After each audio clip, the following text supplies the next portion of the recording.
गावागावाशी जागवा, भेदभाव हा समूळ मिटवा, उजळा ग्रामोन्नतीचा दिवा, दास तुकड्या म्हणे. आपल्या ग्रामगीतेच्या माध्यमातून, आपल्या खंजरी भजनाच्या माध्यमातून त्यांनी जनजागृती केली, लोकांचा अहंकार गाडून टाकला. ते आमचे तुकडोजी महाराज दिवसा खराट्याच्या माध्यमातून गावातील घाण आणि रात्री कीर्तनाच्या माध्यमातून लोकांच्या डोक्यातली अहंकाराची घाण ज्यांनी काढून टाकली ते कर्मयोगी गाडगे बाबा, शिक्षण महर्षी पंजाबराव देशमुख, व्यासपीठा विराजमान या समारंभाचे सन्माननीय अध्यक्ष आमचे मित्र डॉक्टर गजाननजी नारे सर, उद्घाटक, ज्यांच्याबद्दल काय बोलावं, सत्यपालजी महाराज, ग्रंथ प्रकाशक अनंतजी राऊत, सुप्रसिद्ध लोककवी आहेत आमचे श्रीजदादा, रामेश्वरजी भिसे सर, ज्यांना प्रशासनातील भीष्म पितामह असं म्हणतात, ते भिसे सर आमच्या समोर बसलेले आहेत. सोबतच आमच्या ममताताई इंगोले भाषा अभ्यास मंडळाच्या सदस्य आहेत, महेशजी डाबरे सर आहेत, तुळशीरामजी बोबडेंचं वक्तव्य तुम्ही या ठिकाणी ऐकलं, पप्पूजी मोरवाल, आणि माझ्या समोर जे बसलेले आहेत ते हटकर परिवार, ज्यांचं सूत्रसंचालन तुम्ही ऐकता आहात, ते आमचे सिद्धहस्त एक कवी अमोलजी दादा गोंडचवर, सोबतच सिद्धहस्त पत्रकार पुन्हा प्राध्यापक मधुजी जाधव, ॲडव्होकेट वंदनजी कोहळे, बरगट दादा, आणि शेगावून खास आलेले आमचे नितीनजी वरणकर आणि माझ्या रसिक मित्रांनो. खूप मोठा दम लागला नाही, पण मला नावं घ्यायचीच होती. प्रत्येकाचा अहंकार वेगळा, प्रत्येकाचं जीवन वेगळं. कारण अहंकाराचा प्रवास हा माणसाच्या जन्मापासून सुरू होतो. जेव्हा लहान बाळ आपल्या आईला दूध पितत असते आणि आई काही कामामुळे त्याला दूध पाजू शकत नाही, तेव्हा ते रडते, त्याच्या डोळ्यातला अहंकाराचा भाव तिथपासून चालू होतो सज्जन हो. आणि तो अहंकाराचा भाव तो त्याच्या हात आपटून व्यक्त करतो, डोळ्यातील कणव व्यक्त करतो, आणि तो अहंकाराचा भाव आपल्याला जन्माच्या त्या पहिल्या घडीपासून सुरुवात होतो.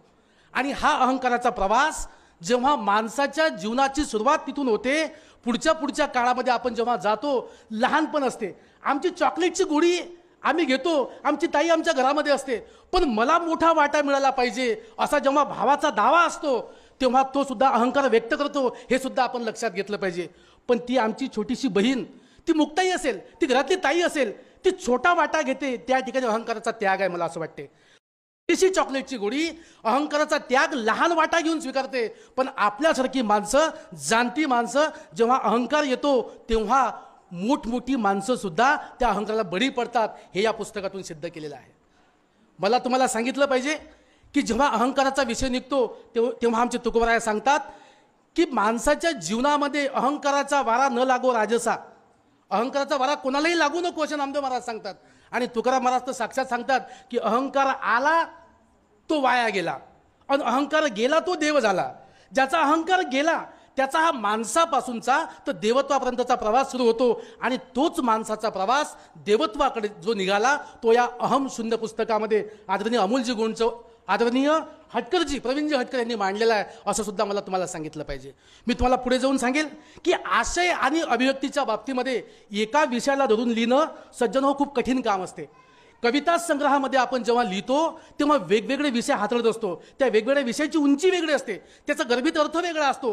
पण अहंकार या 4 अक्षरावरती लिहिणं आणि सातत्यानं 400 अभंग लिहिणं, सर आदरणीय नारायणसरांना सांगेल, मी सत्यवान महाराजांना सांगेल की एकाच विषयावरती 400 अभंग लिहिणं आणि त्यातलं लालित्य आणि वैविध्यपूर्ण त्यातली भाषा जोपासणं, मला असं वाटतं की खूप कठीण काम आहे, जिकरीचं काम आहे.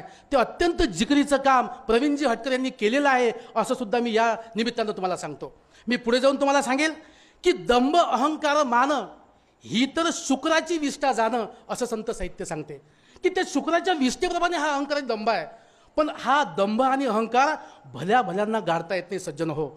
ज्या ठिकाणी प्रशासनामध्ये एखादा व्यक्ती बसला असतो, जेव्हा तो खुर्चीत असतो तेव्हा त्याचा अहंकार सुटत नाही. पण तुम्ही त्याला जेव्हा जनमानसामध्ये पाहता तेव्हा सुद्धा त्याचा अहंकार तो सोडत नाही. त्याला जणू काही असं वाटतं की मी खुर्चीतच बसलेलो आहे. आणि तो खुर्चीचा दंभ, खुर्चीचा अहंकार जर सोडायचा असेल तर त्या प्रत्येकाने अहम शून्य वाचलं पाहिजे.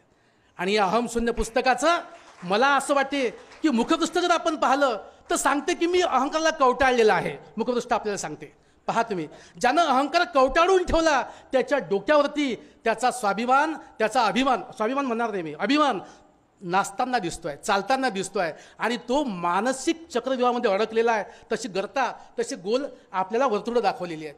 जो व्यक्ती अहंकाराच्या गर्तेमध्ये बुडाला त्याचं आयुष्य संपलं, तो शून्याकडे त्याचा प्रवास सुरू झाला. मला असं वाटतं की या पुस्तकाची ही महत्त्वाची शिकवणूक या ठिकाणी प्रवीणजी हटकर यांनी व्यक्त केलेली आहे. मला पुढे जाऊन तुम्हाला सांगितलं पाहिजे, लेखकाला चढे अहंकार जेव्हा सृजनता तेव्हा वांज होते. जेव्हा एखाद लेखकाला अहंकार येतो तेव्हा त्याची क्रिएटिव्हिटी, तेव्हा त्याची सृजनता ही वांज बनते, असं सुद्धा या ठिकाणी कवी व्यक्त करतात. मला तुकडोजी महाराजांचं वाक्य सुद्धा आठवते, भूल जा प्रिया अभिमान को. ज्याला या जगामध्ये प्रिय व्हायचं असेल त्यानं अभिमान सोडला पाहिजे, राष्ट्रसंत सांगतात. पण आम्ही अहंकार सोडायला तयार नाही, कारण त्याच्या भोवती आमचं सगळं हे विश्व, जीवन विश्व गुंफलेलं आहे. आणि तो अहंकार कसा आहे माहिती आहे सज्जन हो, अहंकार असे खेकड्यासारखा ओढतो सारखा मागे मागे. ज्याला अहंकार आला त्याचं जीवन त्या खेकड्यासारखं आहे, तो प्रत्येकाला मागे खेचत असतो, मागे खेचत असतो. आज सर या संगणकीय जगतामध्ये अहंकार इतका तकलादू झालेला आहे, माणसाची मनं इतकी तावदानासारखी झाली काचेच्या, की एखादी घटना घडते आणि आमचा युगो जागा होतो, आमचा युगो खूप मोठा होतो. आणि युगोनी फुगलेली माणसं मला असं वाटतं की या जगाला काय देऊ शकतात. युगोने फुगलेले लेखक असतील तर ते काय साहित्य निर्माण करतील, युगोनं फुगलेले प्रशासक असतील तर काय प्रशासन चालवतील, युगोनं फुगला शेतकरी असेल तर तो पीक गमावून टाकेल.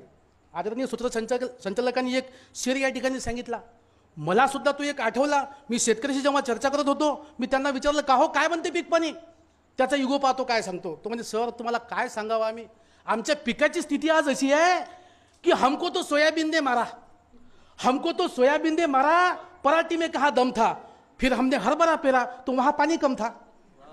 तर या पद्धतीचा अहंकार तो व्यक्त करतो, या प्रकारची व्यथा तो व्यक्त करतो. आणि शेतकऱ्यापासून, सामान्य माणसापासून, फाटक्या कपड्यातला माणूस सुद्धा अहंकारानं जगतो सज्जन हो.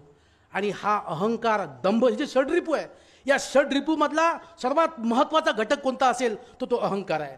आणि हा अहंकार ज्याच्या ठाई आला तो माणूस संपला, असं सुद्धा हे पुस्तक व्यक्त करते. याचं मुखपृष्ठ खूप काही सांगून जाते, मानसिक आंदोलनं व्यक्त करते.